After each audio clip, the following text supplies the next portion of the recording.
Welcome to the Slop Temple. We pray this video helps. In this video, I will explain how to make enchiladas potosinas. First, gather your ingredients, including dried guajillo chilies, corn tortillas, and queso fresco. Begin by soaking about 10 to 12 dried guajillo chilies in hot water for 20 minutes until they are soft. While the chilies soak, crumble about 8 ounces of queso fresco for your filling. This traditional dish is a delightful culinary experience. Next, let's create the rich chili sauce.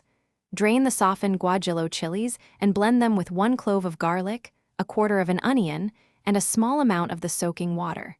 Strain this mixture through a fine mesh sieve to achieve a perfectly smooth sauce. Season the sauce with salt to taste and a pinch of ground cumin. This step is crucial for the authentic flavor of your enchiladas. Now it's time to assemble your enchiladas. Dip each corn tortilla into the prepared chili sauce, ensuring it's fully coated. Place a spoonful of the crumbled queso fresco, filling onto the center of each tortilla. Carefully fold or roll the tortillas into their classic shape. Heat a small amount of vegetable oil in a skillet and lightly fry the enchiladas for about 1 minute per side until slightly crispy. Finally, it's time to enjoy your delicious enchiladas potosinas. Serve them hot, garnished with a sprinkle of extra queso fresco and a dollop of Mexican crema.